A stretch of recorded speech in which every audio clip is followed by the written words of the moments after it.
사망한 직후에 이스라엘은 12지파들은 자기들에게 나누어진 땅을 그 가나안 땅을 정복해야 했습니다.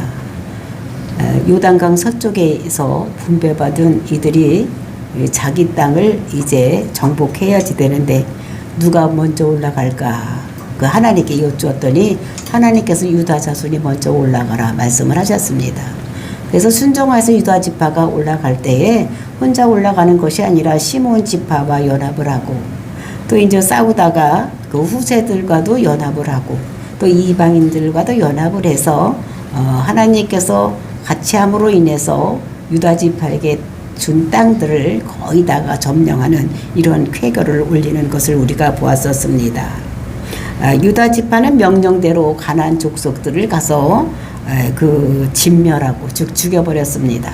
그리고 이제 다 쫓아내고 그리고 이제 불살라고 이제 이런 일을 함으로 인해서 그들을 정복하는, 그런데 거기에 철병거를 가진 블레셋 사람들만은 쫓아내지 못했다 이런 말씀을 한 것을 우리가 보았었습니다. 그리고 이제 이어지는 오늘 본문의 말씀에서는 그 유다와 시몬 지파와는 달리 그 나머지 지파들은 하나님 말씀에 순종하지 아니하고 그들과 혼합하고 또 그들과 동화되어서 사는 모습을 보여주는 것을 우리들에게 오늘도 말씀을 주십니다. 하나님 말씀이 그들에게 가서 어떤 언약도 맺지 말고 또 이제 하나님 말씀이 진멸하라고 하면 진멸하고 내쫓으라면 내쫓고 불살라면 불살라야 되는데 그들은 그렇게 하지 아니하고 그들과 혼합해서 사는 이런 일을 행하는 것을 우리가 오늘 읽었습니다.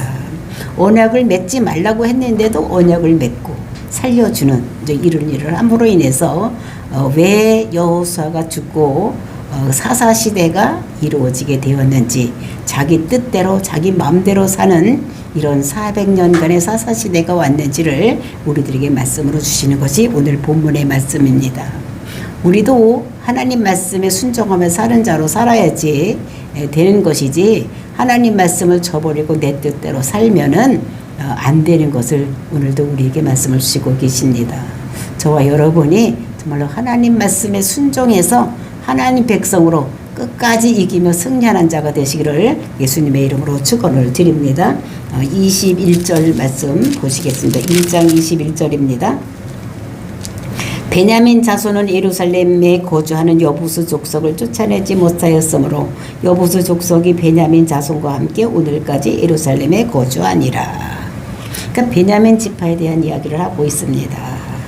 그러니까 예루살렘에 거주하는 여보수 족속을 쫓아내지 못했다 이렇게 말씀하고 있는데 우리가 유다 지파를 볼 때 8절에서 유다 지파가 그 예루살렘을 정복을 했다 이렇게 말씀을 하고 있는데 왜 베냐민 지파는 정복을 하지 못했다고 얘기를 하고 있는가, 이것을 우리가 생각했을 때 그 예루살렘이 에서 그러니까 그 유다 족속에 속한 쪽도 있고 또 베냐민 지파에 속한 쪽도 있습니다. 그래서 흰놈의 골짜기를 중심으로 해서 나눠지는데 그러니까 그 유다 지파들은 그 예루살렘을 정복을 했고 근데 이 베냐민 지파는 그것을 정복하지 못한 거, 그러니까 국경선을 나눠서 그것을 정복하지 못한 이런 것을 얘기를 하고 있는 것입니다. 그래서 여부수 족속은 그렇게 정복하지 못했기 때문에 다윗 시대에 와서 이제 그것을 정복을 하고 이제 그곳 성 이름을 다윗성이라고 이제 이렇게 불렀던 것을 우리가 볼 수가 있는 것입니다. 여기는 경사가 지고 가파르고 이제 이렇게 해서 정복하기가 매우 힘든 이런 것인 것을 우리가 알 수가 있는 것입니다. 그래서 베냐민 지파는 그곳은 여부수 족속만은 정복하지 못하고 다른 족속들은 정복하는 이런 이야기를 했다는 것을 말씀하고 있는 것입니다. 그러면 22절 말씀 보시겠습니다. 요셉 가문도 베델을 치러 올라가니 여호와께서 그와 함께 하시니라. 그러니까 요셉 가문이라고 그랬습니다. 요셉 지파라고 하냐고. 그 요셉 가문이라는 것은 요셉의 아들로서 므낫세 지파와 에브라임 지파가 있는데 아마 이들이 유다 지파가 올라갈 때에 유다 지파와 시몬 지파가 연합해서 올라가는 것을 보고 이들이 그 형제 지파이기 때문에 에브라임과 므낫세가 아마 이렇게 연합을 해서 올라갔던 것 같습니다. 근데 그렇게 연합해서 올라갔다가 내려올 때는 요셉 지파는 따로 또 므낫세 지파가 따로 내려오는 것을 보면서 그 연합이 오래가지 않고 깨어지는 이런 모습을 우리가 볼 수가 있는 것입니다.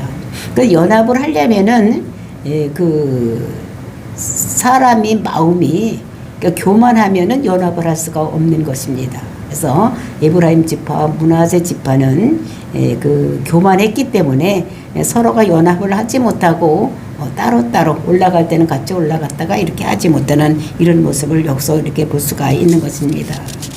그래서 이 사람들은 23절에 보니까 요셉 가문이 베델을 정탐하려 하였는데 그 성읍의 본 이름은 루스라. 그러니까 베델에 가서 싸우려고 이렇게 올라갔을 때에 거기를 정탐을 했다는 것입니다. 그러니까 거기에 뭐 누가 얼마나 군대들이 있고 얼마나 무기를 가지고 있고 이런 거를 정탐을 하려고 요셉 지파들은 글로 보냈던 것 같습니다. 근데 그 원래 이름은 그 베델이 원래 이름은 루스였더라 이렇게 얘기를 하고 있는 것입니다. 그 정탐을 하러 갔을 때 어떠한 일이 일어났는가 그것이 24절 맞습니다. 정탐꾼들이 그 성읍에서 한 사람이 나오는 것을 보고 그에게 이르되 청하노니 그 성읍의 입구를 우리에게 보이라 그리하면 우리가 네게 선대하리라 하매. 즉 정탐을 하러 갔는데 성읍에 갔더니 그 입구에서 어떤 사람이 나오는 것을 볼 수가 있습니다. 근데 이것은 성문으로 나오는 것이 아니라 어떤 작은 문, 즉 입구, 들어가는 입구가 있는데 거기서 나오는 사람 하나를 발견했던 것입니다. 그러니까 우리로 말하면 이제 작은 문, 그러니까 개구멍 이런 것이죠. 큰 대문이 아니라 옆에 조그맣게 이제 기어서 들어갈 수 있는 이런 문, 그런 데로 기어 나오는 사람이 아마 있었던 것 같습니다. 그러니까 밖에 무엇이 있나 또는 무엇을 구하려고 나오다가 아마 이 정탐꾼들에게 들킨 것 같아요. 그랬더니 이 정탐꾼들이 그에게 하는 말이 뭐라 그랬느냐면 입구가 어디 있느냐, 나에게 그걸 얘기를 하면 너희를 살려주겠다 이렇게 약속을 하는 이런 모습을 여기서 볼 수가 있는 것입니다. 그러니까 하나님께서는 그 비밀통, 그러니까 이 사람들에게 그 쳐서 가서 들어가면 가나안 족속은 무조건 다 쳐서 죽이라고 하고 어떤 언약도 맺지 말라고 했는데 이 요셉 지파들은 그 입구에서 그 개구멍으로 나오는 사람을 보고 입구를 가르쳐 주기만 하면 그러니까 큰 성문은 그러니까 모를 리가 없습니다. 다 아는 것입니다. 근데 이제 개구멍을 모르기 때문에 그걸로 쳐들어가려고 그것만 가르쳐주면 너를 죽이지 않겠다, 선대하겠다 이렇게 얘기를 하는 것입니다. 이것은 언약을 하는 거. 그러니까 하나님께서는 다 진멸하고 죽이라고 했는데 언약을 맺는 거. 너희들 죽이지 않겠다 이렇게 얘기를 하는 것을 볼 수가 있는 것입니다. 이것은 잘못된 거예요. 하나님께서 다 죽이라면 죽여야 되는데 그렇게 하지 않냐고 그 언약을 맺는 거예요. 어떤 언약도 맺지 말라 그랬습니다. 혼인 언약도 맺지 말고 그 다음에 종주권 언약도 맺지 말고 뭐 이렇게 하라고 했는데도 불구하고 이 요셉 지파들은 그에게 하나님 말씀을 어기고 이렇게 언약을 맺는 이런 모습을 볼 수가 있습니다. 그랬더니 그 사람이 어떻게 했느냐 25절 말씀입니다. 그 사람이 성읍의 입구를 가리킨지라 이에 그들이 칼날로 그 성읍을 쳤으되 오직 그 사람과 그의 가족들을 놓아 보내매. 이 사람이 안 죽으려고 어차피 이렇게 붙잡혔으니까 죽을 것 같으니까 그 문을 가르쳐준 개구멍을 가르쳐준 것입니다. 그랬더니 그와 약속한 것이 있었기 때문에 들어가서 그 성읍은 쳤어. 칼로 다 치고 다 했는데 그 사람은 죽이지 않았다. 그 다음에 그 사람만 아니라 그 가족들은 죽이지 않고 놓아줬다. 이런 것입니다. 하나님 말씀을 어기는 이 요셉 지파를 여기서 볼 수가 있는 것입니다. 그랬더니 그 사람이 살아서 어떻게 했느냐. 그것이 26절 말씀입니다. 그 사람이 햇사람들이 땅에 가서 성읍을 건축하고 그것의 이름을 루스라 하였더니 오늘까지 그곳의 이름이 되니라. 햇사람이 살던 이런 곳에 가서 성을 건축하고 다시 살게 되는 이런 거죠. 그래서 그 이름을 뭐라면 루스라 했다니, 즉 베델이라 했던 것입니다. 근데 이것이 그 곳에서 나오던 사람들을 이제 다시 가서 성을 건축하고 사는, 그러니까 죽여야 되는데 죽이지 않으니까 그 사람들이 가서 이제 다른 곳에 가서 이주해서 사는 이런 모습을 여기서 볼 수가 있는 것입니다. 그러니까 하나님 말씀대로 그러니까 살려주지 말아야 되는데 죽여야 되는데 그렇지 않기 때문에 다른 곳에 가서 성을 이루고 이스라엘과 이게 민족들만 살아야 되는 땅에 이제 그 사람들이 가서 살게 되는 이런 것이 일어났다는 것을 말씀하고 있는 것입니다. 그러면서 이제 27절 말씀 보니까 므낫세가 베스안과 그에 딸린 마을들을 그 주민과 다안악과 그에 딸린 마을들의 주민과 돌과 그에 딸린 마을들의 주민과 아블루암과 그에 딸린 마을들 그 주민과 무기또와 그에 딸린 마을들의 주민들과 쫓아나지 못하며 가나안 족속이 결심하고 그 땅에서 거주하였더라. 또 요셉 지파가 이렇게 했네. 요 가족들이 있는데 이제 므낫셋이 다른 곳에 가서 이제 올라가서 싸우는데 쫓아내지 않는 이런 모습들이 므낫셋 지파가 하는 것을 볼 수가 있는데, 즉 여기서 보니까 5개 도시 성읍들을 쳤는데 거기에 있는 사람들 다 진멸하지 않았다는 것입니다. 하나님께서는 진멸하라고 했는데 진멸하지 않았다는 것입니다.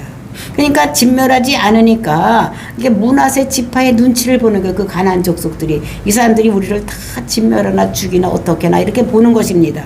그 쫓아내려나 이렇게 보다가 쫓아내지 않으니까 이 사람들이 결심하고 거기에 살기로 거기서 살기로 살았다는 것입니다.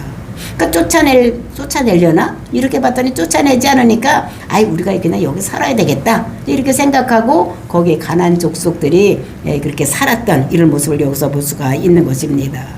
그리고 이제 28절 보니까 이스라엘이 강성한 후에야 가나안 족속이 노역을 시켰고 다 쫓아내지 않았다. 그 강성하기 전에 그냥 살게 내버렸는데 이스라엘 백성들이 강성해지니까 그 사람들을 노역을 시켰다는 것을 얘기를 하는 게 노비를 썼다는 것입니다. 그 일꾼으로 부려먹게 썼다는 것을 얘기를 하고 있는 것입니다. 처음엔 힘이 없어서 못 쫓아냈다고 할지라도 강성해졌으면 쫓아내야 되는데 그때도 쫓아내지 아니하고 일을 시키면서 일꾼으로 그들을 일꾼 삼아서 쓰고 이렇게 했다는 것을 볼 수가 있는데, 왜 그렇게 했느냐? 이스라엘의 농사법과 애굽의 농사법은 달랐습니다. 이스라엘 백성들은 원래가 뭐 하는 사람, 목축을 하는 사람들이에요. 근데 가나안 땅은 목축을 하는 곳이 아니라 농사를 짓고 사는 곳이기 때문에 농사를 지으려면 비가 많이 와야 되는데 이 농사 짓는 방법을 이 사람들이 모르는 거예요. 애굽의 농사법과 가나안 땅에서 짓는 농사법이 다른 것입니다. 그러니까 농사도 지어본 사람이 농사를 짓는 것이지 농사를 지어보지 않은 사람은 농사를 질 수가 없는 거예요. 근데 애굽의 농사법은 어떻게 했냐? 씨를 뿌리려면 나일 강물이 범람할 때에 누구든지 씨를 가지고 올라가서 상류로 올라가서 그 씨를 그 강물에다 뿌리면 이제 그 강물에서 흘러 떠내려가서 그 땅에 가서 그것이 어느 곳에 정착되면 그곳에서 싹이 나고 거기서 열매가 맺고 이렇게 해서 하는 것이 이제 그 애굽의 농사법이었습니다. 근데 가나안 땅의 농사법은 그렇게 하는 것이 아니었어. 여기는 비가 많이 오지 않으니까 어떻게 했느냐? 그러니까 비가 오기를 바라고 그러니까 바알 신에게 제사를 지내는, 그래서 늦은 비와 이른 비가 오게 하기 위해서 1년에 2차례씩 제사를 지내는 이런 일을 했던 것입니다. 그들이 바알신을 섬기는데 여기는 바알신을 섬겨야지 된다. 근데 바알신을 섬길 때 어떻게 해야 되냐? 제사를 지내. 1차적으로 가서 바알신에게 제사를 지내고 2차적으로는 그 음식을 나눠 먹고 술을 먹고 또 3차적으로 뭐를 하는가 하면 그룹 섹스를 하는 이런 일을 하기 때문에 이 사람들이 그것에 동화되어서 그 사람들과 같이 이렇게 사는 이런 일을 했다는 것을 얘기를 하고 있는 것입니다. 그러니까 농사를 지으려니까 이거 아무것도 모르니까 그들이 하라는 대로 여기는 이렇게 해야지 된다고 하니까 그대로 하는 이런 것을 시키는 대로 했던 이런 것을 볼 수가 있는 것입니다. 그래서 언약을 맺지 말라고 했는데도 불구하고 이 사람들이 그렇게 했다는 것을 여기서 말하고 있는 것입니다. 그래서 유다만 하나님 말씀에 순종해서 이렇게 가나안 족속을 쳐부시고 진멸하고 이랬지 다른 족속들은 그렇게 하지 않았다는 것을 여기서 말씀하고 있는 것입니다. 그래서 유다 지파에서 왕이 온 이유가 유다 지파는 하나님 말씀을 잘 순종하게 살았기 때문에 이렇게 된 것을 우리가 여기서도 볼 수가 있는 것입니다. 그 다음에 29절 말씀 에브라임 지파는 어떻게 했는가에 대해서 말하고 있는 것입니다. 에브라임이 게셀에 거주하는 가나안 족속을 쫓아내지 못하며 가나안 족속이 게셀에서 그들 중에 거주하였더라. 그러니까 게셀에서 그 사람들을 가나안 족속을 쫓아내지 못했어. 그러니까 게셀 족속이 그들과 같이 거기서 살았다는 것을 얘기를 하고 있는 것입니다. 그래서 이제 이렇게 해서 그래서 이제 거기에서 깊숙이 근데 거기서 보니까 그들 중에 거주하였더라 이렇게 얘기를 하고 있는 것을 볼 수가 있는데 그들 중에 거주하였더라는 것이 무엇이냐 이게 케레부 이런 말인데 히브리 말로는 베케레부 이런 말입니다. 그 베라는 말이 무엇이냐 아내라는 말이요.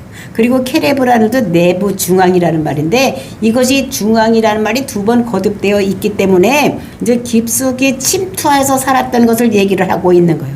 그러니까 영향력을 받고 살았다는 것입니다. 그러니까 에브라임 족속이 가나안 족속에게 깊숙이 영향력을 받고 살았는데 어떤 영향력을 받고 살았느냐 바알신을 섬기는데 그들과 같이 동참하고 또 바알신을 섬기고 또 이렇게 하면서 그들과 함께 살았다는 것을 얘기를 하고 있는 것입니다. 그러면서 여기서 그 일을 해주면서 또 그러면서 하나님에게 영향을 미치는 하나님을 섬기는 데 영향을 미치는 거 그러니까 하나님을 섬기는 것보다 바알을 섬기고 살아가는 이런 일에 그들의 영향을 받고 살았던 것을 얘기하고 있는 것을 볼 수가 있는 것입니다. 그 다음에 스불론 지파는 그럼 어떻게 했냐 스불론 30절입니다. 스불론은 기드론 주민과 나할롯 주민을 쫓아내지 못하였으므로 가나안 족속과 그들 중에서 거주하면서 노역을 하였더라. 그러니까 스불론 지파도 쫓아내지 못하고 깊숙이 영향을 받으면서 그들을 일꾼으로 삼아서 같이 살았던 이런 모습을 볼 수가 있는 것입니다. 그러니까 북쪽으로 올라가면 올라갈수록 농사를 지어야 되기 때문에 그들과 같이 이렇게 농사법을 배운다고 하면서 바알신을 섬기고 그들과 영향을 받고 이렇게 살았던 이런 모습을 볼 수가 있는 것입니다. 그 다음에 아셀 지파 31절입니다. 아셀이 악고 주민과 시돈 주민과 알랍과 악십과 헬바와 아빅과 르흠 주민을 쫓아내지 못하고 그러니까 이 사람들은 7개 주민을 쫓아내지 못했다는 것입니다. 그래서 이 사람들은 그 아셀 지파가 따지 않은 창은 어디냐면 해변가에 살고 있는 것입니다. 그러니까 두로와 시돈 이제 그쪽 지방인 것을 볼 수가 있는데 이 사람들은 두로와 시돈은 그러니까 장사하는 즉 무역을 해서 돈을 벌고 살아가는 사람들입니다. 그러니까 이 가나안 사람들은 무역을 잘해서 돈을 잘 버는 사람들이요. 그러니까 무역을 해서 돈을 잘 벌으니까 이 사람들이 얘기하기를 우리가 무역을 해서 여기 살면서 당신들에게 우리가 무역해서 돈을 당신에게 20% 내지 30%를 줄 테니까 우리를 쫓아내지 말라고 이렇게 했더니까 손 안 대고 코 풀 수 있으니까 그 사람들이 무역해서 돈을 받고 그들과 같이 살았던 이런 사람들이 아셀 지파인 것을 여기서 볼 수가 있는 것입니다. 그러니까 32절 아셀 족속이 그 땅의 주민 가나안 족속 가운데 거주하였으니 이는 그들을 쫓아내지 못하였음이니라. 그러니까 가나안 족속, 케난 이런 사람 상술에 능한 자들입니다. 상업이 발달한 이런 사람들이요. 그러니까 그들을 쫓아내지 못했기 때문에 그들과 거기서 살고 그들과 그러니까 같은 그들에게 도움을 받고 또 영향을 주고 영향을 받고 이렇게 살았던 이런 사람들인 것이 그것이 아셀 지파인 것을 여기서 볼 수가 있는 것입니다. 그러면서 이제 33절 보니까 납달리 지파는 그럼 어떻게 했느냐. 납달리 지파는 납달리는 베스에메스 주민과 베네아 주민을 쫓아내지 못하고 그 땅의 주민 가나안 족속 가운데 거주하였으나 베스에메스와 베아낫 주민들은 그들에게 노역을 하였더라. 가나안 족속에 깊숙이 들어가서 영향을 받고 사는 이런 것을 볼 수가 있는데 그 납달리 지파는 그러니까 그 갈릴리 호수의 주변에 이제 이런 데를 이렇게 살았는데 또 고기 잡는 법도 가르쳐 주고 또 농사 짓는 법도 가르쳐 주고 하니까 그들과 영향을 받고 그러니까 쫓아내지 아니하고 그들과 영향을 받고 또 영향을 주고 이렇게 살았던 그러니까 가나안 족속을 쫓아내지 않고 이렇게 노역을 부리면서 일꾼으로 삼아서 이렇게 살았던 이런 사람들이 납달리 지파인 것을 여기서 말씀하고 있는 것입니다. 이제 그리고 이제 34절 아모리 족속의 단 자손을 산지로 몰아놓고 골짜기에 내려오기를 용납하지 아니하였으며 그러니까 단 지파에 대해서 얘기를 하고 있는데 단 지파는 다른 지파와 아주 다르게 또 특이하게 이렇게 되는 것을 볼 수가 있습니다. 다른 지파들은 그래도 이스라엘 주민들이 주체가 되었어. 그 지파가 주체가 돼서 쫓아내지 못하고 그냥 그들과 어울려 살고 동화되어서 살았던 이런 것을 볼 수가 있는데, 단 지파는 아주 특별하게 어떻게 되느냐, 아모리 족속이 주체가 되는 거야. 그래서 이 단 지파를 산 꼭대기로 밀어 올립니다. 산으로 올라가라, 이렇게 산으로 올라가라 해놓고 너희들은 골짜기로 내려오지 말아라, 그 산에서 살아라, 이렇게 얘기를 하는 것입니다. 그래서 산에서 농사 지을 수도 없고 이렇게 목축을 뭐 할 수도 없으니까 살 수가 없는 거예요. 그러니까 이것을 완전히 그 사람들을 쫓아내라고 했는데도 불구하고 쫓아내기는커녕 그들의 힘에 밀려서 산꼭대기에서 이렇게 살 수는 이런 모습을 볼 수가 있는 것입니다. 그러니까 거기서 살고 내려오지를 못하게 하는 거예요. 그러니까 이 사람들이 우리가 이제 사사기 17장 18장 이런 데를 보면은 단 지파가 산지에서 살다가 살 수가 없기 때문에 다른 사람들을 보냅니다. 우리가 어디 가서 살 곳이 있나 한번 알아봐라, 이렇게 이제 정탐꾼들을 보내가지고 살 곳을 이렇게 미리 정탐하러 다니는 모습을 볼 수가 있습니다.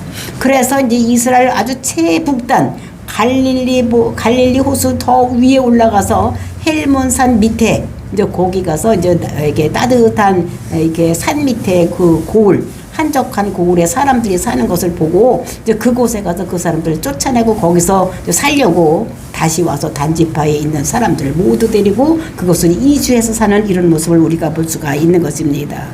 이제 이런 것을 보면서 쫓아내려고 했더니 도리어 쫓아내지는 못하고 그 사람들 위해서 쫓아냄을 받는 이런 단지파가 되는. 그래서 단지파는 원래 그 사람들이 땅을 분배받기는 그렇게 분배를 받지 않았습니다.